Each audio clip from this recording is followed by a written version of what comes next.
What's up, guys? William Ledesma here with iwillloan.com, and I wanted to bring to the table Mr. Marc Williams, the one and only Mr. Down Payment himself, and just ask him some questions. Excellent. Thank you, Will. Great to be here, man. Just answer any questions and hopefully get it started, man. Talk to me, brother.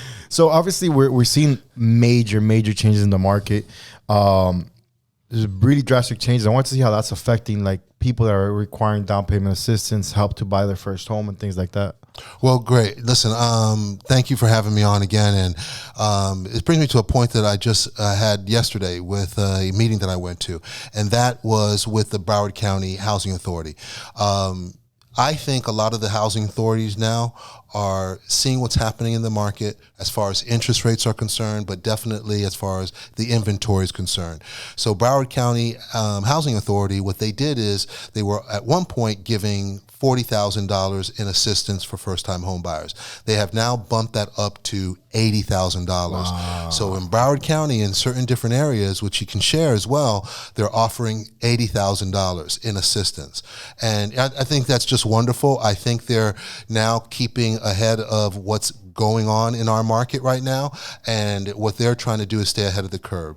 I will say what they've also done is increase their limits as it relates to their debt to income ratios, which is giving a little bit more room for people to actually buy and increase their buying power. So that's just one entity. I think they're going to start to see in the new year a lot more housing authorities, a lot more CRA, community reinvestment organizations, agencies that are increasing their subsidy amounts and their value amounts, and hopefully increasing their sales price caps as well.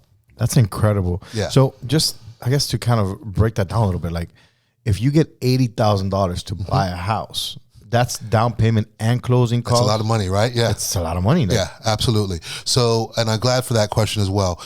A lot of that money, when you're getting like $80,000, $40,000, $50,000 for different cities and areas that you're looking to purchase in, a lot of that money is really helping cover the down payment and the closing costs. You still have to have a portion of your own money, and typically they at least want you to contribute 1% to 2% of your own funds. Right. But basically what that's doing, it's helping that offset that cost for that borrower, but it's also lowering the amount that they're borrowing from us as a first mortgage lender, thereby making their payment more affordable as well. So, you know, the funds are definitely available and work very, very well if you do your research, depending upon where you want to live.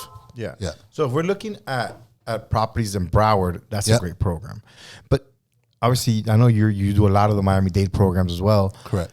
My biggest question is, how are you seeing sellers react to down payment assistance?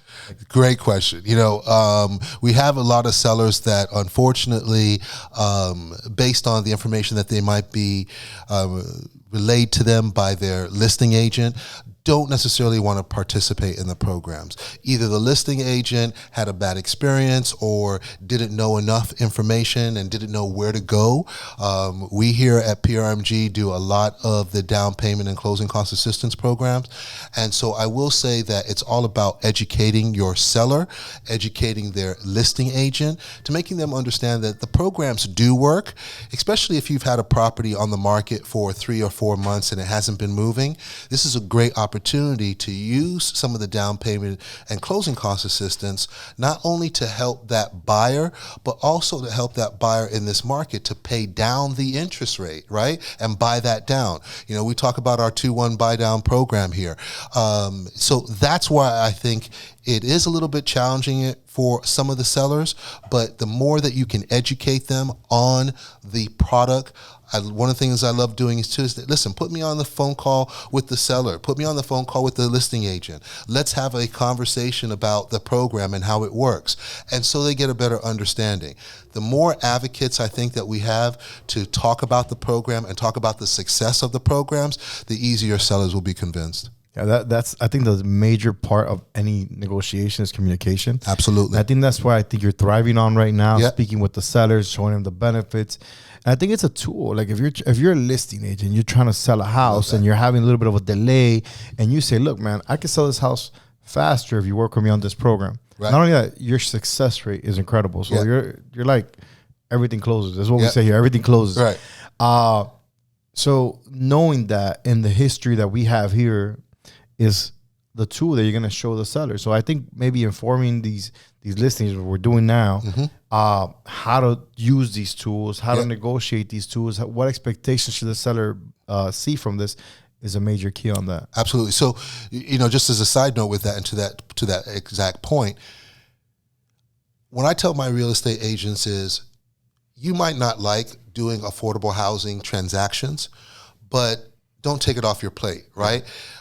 There's certain things that I don't necessarily like, but I'll at least give it a try, right? So I always tell a lot of real estate agents, you can do your $1 million deals, continue to do those deals. But for the buyers that come across your table that might need, $40,000 or even $10,000 to make that transaction work, why not continue to service that person and have a box for that person? And I know you do this a lot as well. You work on your $1 million transactions with your $1 million real estate agents, but you still have a book of funds available for buyers that might need it and fit those guidelines. So that's the way I look at it. Yeah. Don't take it off the table. Yeah, I agree. So I guess the message, if you're a first-time home buyer, you're looking to buy a home, and you just don't know where to start, is, contact us. Let's talk about it. Absolutely. Let's figure out where you are, where you want to be, and how we can make it happen. There are endless possibilities. And yes, sometimes it takes maybe in a different neighborhood, because I know some cities have different programs in a different area, but the possibilities are endless. Just talking to us about the options makes all the difference in the world. Yeah, absolutely. And, just as an example, when you talk about the money and the funds available, Broward County, which we were just talking about, literally rolled out $9 million in funds, $9 million in funds for first-time home buyers to access. So you'll have, typically in April, the new income guidelines come out from HUD, but each program has their own new fiscal year. So I urge folks, real estate agents and first-time home buyers, find out what the fiscal year turnaround is for that particular agency that's giving the funds, because although I haven't seen the program run out of funds, you want to know what's coming next. Well, next year, will they also have an additional $9 million? How quick can they get rid of that money?